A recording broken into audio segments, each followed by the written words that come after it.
So there's something I'm slightly puzzled at. It certainly makes sense from a certain point of view. So uh, I'm not going to say that it's wrong at all. But the view that the simplex the, is the generalization of a triangle or tetrahedron to an arbitrary number of dimensions. That's accurate in a certain sense, but it is also inaccurate in another sense because there are other ways that you could derive this. So, say let's look at simplex, right? So, Wikipedia says that it's the extension of triangles or tetrahedrons. Wolfram Math says it's the extension of tetrahedrons. Sure, okay. Tetrahedron is better because the problem really comes when you think of it as an extension of triangles. So this is like the generalization or the generalized extension of the idea of a tetrahedron into n-dimensional space. Something like that, right? That's kind of the way that it's normally thought of. And so you get 0-dimensional gives you a point, 1-dimensional gives you a line segment, 2-dimensional, and I'm not going to write out segment because draw me a line, draw me a mathematical line. And then while you're doing that, you're no longer involved in this conversation, and I can talk to people who aren't fucking morons. The 2-dimensional version is a triangle. The 3-dimensional version is a tetrahedron. The 4-dimensional version is... There's a bunch of names for it, but one of them is actually just simplex. So I'll just use that here. 5-cell is another word, right? Generally, they have however many dimensions there are listed, plus one boundaries, right? So the point is 0-dimensional, but it exists, so it has one boundary. The line has 2 ends to it, and it's in 1-dimensional, so it's 1 plus 1, right? The triangle has 3 sides to it, so it's 2-dimensional, so that's 2 plus 1. The tetrahedron has 4 sides to it. The simplex has 4, or the 5-cell, whatever you want to call that bastard. Anyway, there's another way to look at this, though. So especially if we're looking at a generalized extension of triangles. And this alternative approach turns out to be nice in certain ways. So here, what we're going to do is... I'm just going to say that it's this, just so that I can put something down for right now. So the simplex I'm saying is the extension of the idea of a tetrahedron. I'm going to say this is an extension of a triangle. And naively, these seem to be the same. Wikipedia states that they should be the same. Here we get actually a non-existent one.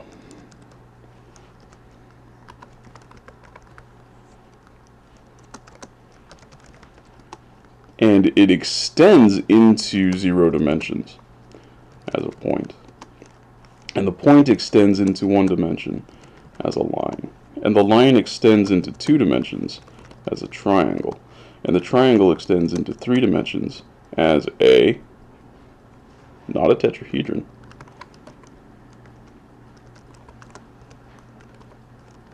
as a rectangular pyramid.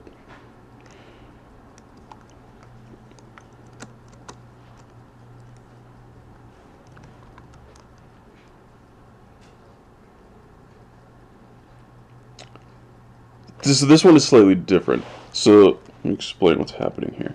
So here, every time what we're doing is, well, we have to just kind of like axiomatically posit this as our starting point.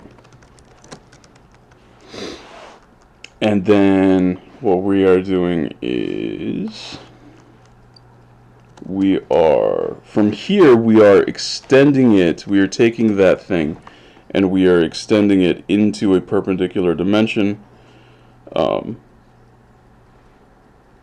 As a point, we are just pulling it out in that perpendicular dimension as a point, right? So the point, our starting point, which is a point, when we pull that out into a perpendicular dimension to our zero-dimensional space, so any dimension is perpendicular to that, we get a line segment.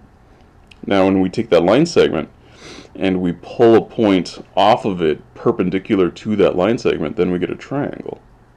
And now we take that triangle and we pull a point perpendicular off of it, we get a tetrahedron. And then, right, etc. This is a slightly different way of looking at it. So here,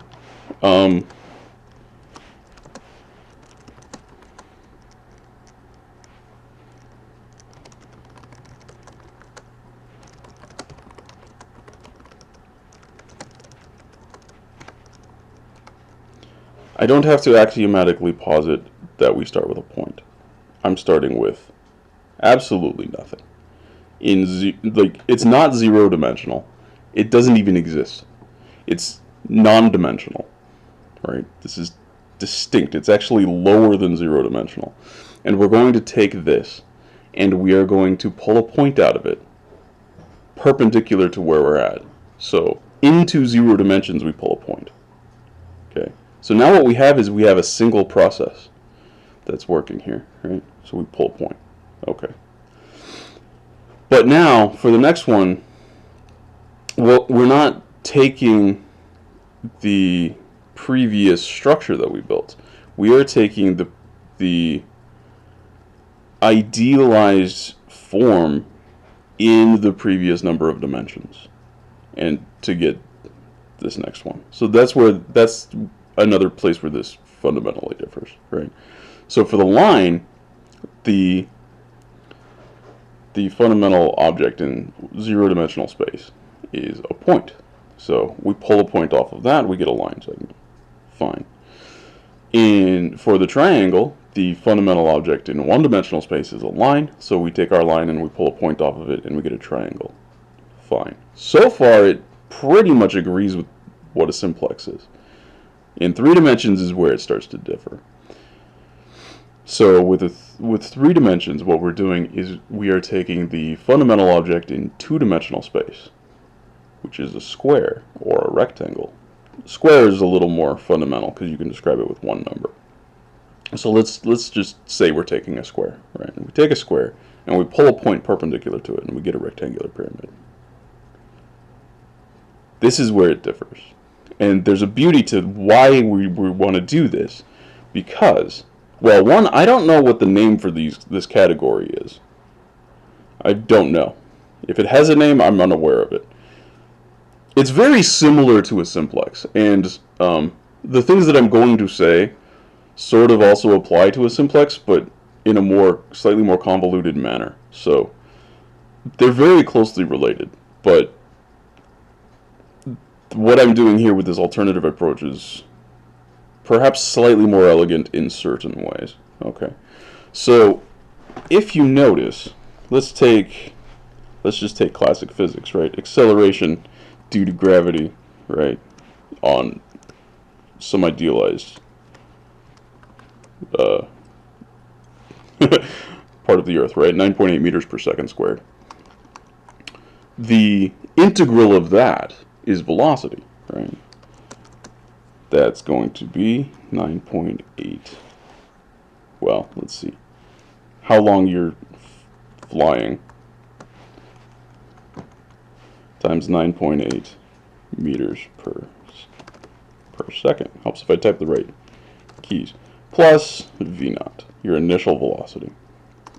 And then the integral of this is position.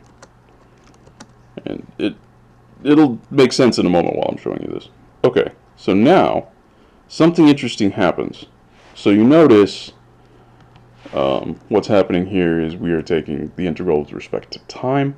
So this meters per second squared sort of... Well, yeah, that would be per second squared still, because this is still the velocity, right? This is the unit on this whole thing. Right. So, we could also write it just as this. Whoops. Again, it helps if I... Right, okay. Perhaps that's less confusing to do it that way.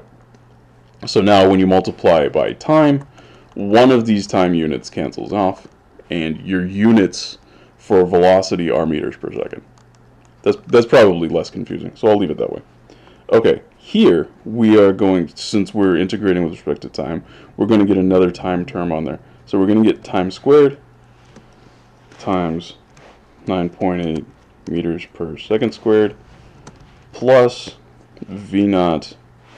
Let's see, I'll keep the convention of putting our variable up front, plus x naught, but there's something missing.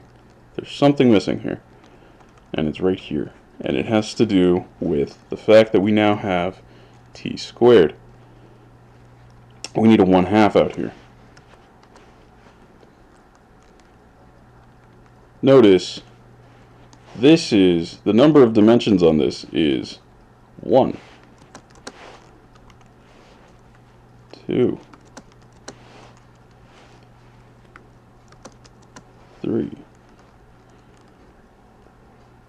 Or depending on how you're looking at it, you could look at it so that it's 0, 1, 2. But regardless, this 2 is this 2, or depending how you want to look at it, the 2 from up here.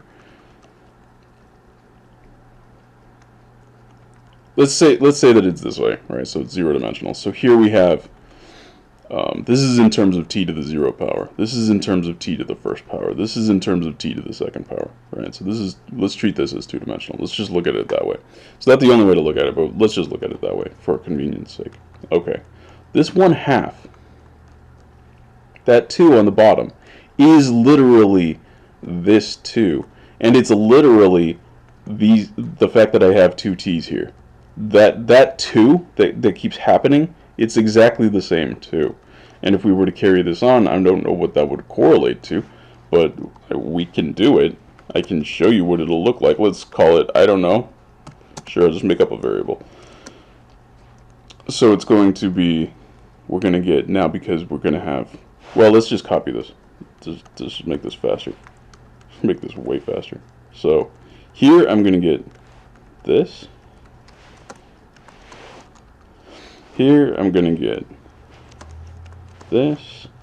And here I'm going to get this, your constant of integration. That's really what that is. And up here I'm going to get this with another thing there. I don't know what this would relate to physically, if anything, but if it made any sense, this would be the equation for it, right?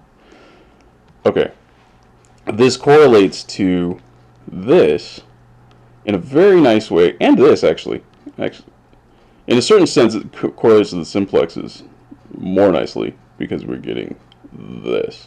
But if we want to just see why we get this, and here there would be like, it's really this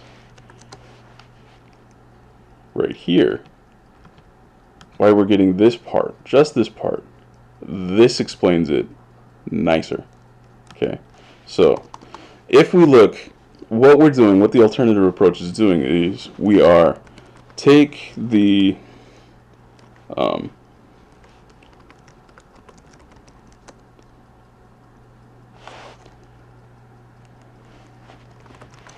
let's see, let's take the basic n-dimensional shape. Let's say that's it's going to be like a hypercube or square, something like that, right? Something like that, right? So we're taking the basic n-dimensional shape, pulling a point from its surface on a new dimension, on on a new dimension, perpendicular. Wow, okay. To all of the dimensions occupied by the shape. That's a way to say that. There's probably far less awkward ways of saying that. But basically, so what it is, if we have a square, we're going to take a point somewhere in the plane of the square. It doesn't even have to be on the square itself, honestly. It's somewhere in the plane of the square, and we're going to pull it off perpendicular to the plane, orthogonal to the plane. And that's going to give us a pyramid, a rectangular pyramid. Okay. Now, the volume...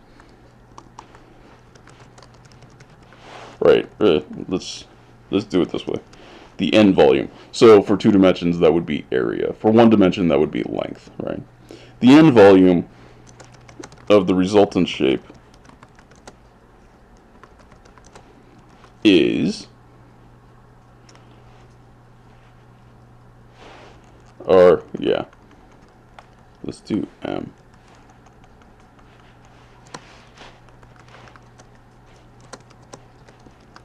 Yeah, just to be rigorous, so that it's not confusing. Right, so we have N is the number of dimensions of the base. M is the number of dimensions of the final shape. And I should probably even choose different, let's call this like K. So you can hear the difference when I'm talking. So N is the number of dimensions of the base. K is the number of dimensions of the final pyramidal, triangular, whatever the fuck shape, right? So the K volume of the resultant shape is 1 on K of the K volume of the basic K-dimensional, did I spell that right? Yeah, shape. Okay. So, for the rectangular pyramid, the volume of the pyramid is 1/3 the volume of the rectangular prism that it fits within. Okay. And the same thing is happening for the simplexes. The problem is, for the simplexes, it's compounding. So, by the time you get to the tetrahedron, it's 1/6 because it's 1/3 times 1/2. So it's less obvious what's happening. It's happening. It's happening just fine, but it's compounding because your base is a triangle and the base already has this process applied to it. So this category actually shows you what the coefficients that come out when you take an integral of a power looks like. So it's kind of nice.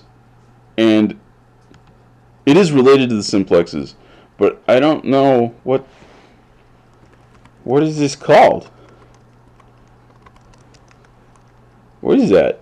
I don't know what that is. If that has a name, then somebody can enlighten me. But I think it's a nice thing because I've used it to teach basic concepts. It's been a while. I'm a little rusty. That's why like my wording is kind of fucked. But it's been like years. But I've used it to teach sort of some of the basic principles of one geometry, exponents, and an introduction to integral calculus. I've used it for that because it's really nice. It fits all of those beautifully. And a little bit nicer than these guys. These guys do it, so you can see the behavior in there. The problem is with these guys, it compounds. So you get shit like this. So you have to be able to see. So if you're at like 47 dimensions, what your coefficient is, it's 1 on 47 factorial. Right? Instead of just being 1 on 47. So as far as a student is concerned, I think this is an easier, gentler introduction to it. It shows it to you more nicely. A rectangular pyramid is actually easier to build and show somebody. Like, you know, laying that out on a piece of paper is easier because we're used to using rectangular grids anyway. So it's pretty easy to draw that out. A tetrahedron can be a kind of a pain in the ass to map out. It's not that hard, but it is slightly more difficult, I think, than a rectangular pyramid. Because a rectangular pyramid, you can draw that out, the pattern for that much more easily. Anyway, yes, I feel like this category should get a name because it is, in a sense, related to the way integration works. A little more elegantly than perhaps the simplex is. The simplex is basically just directly integration of powers. So you get these compounded. But this sort of clears that up and yeah, disentangles what's going on there. Anyway, so like I said, like, this isn't wrong. There's nothing. This isn't wrong. It's just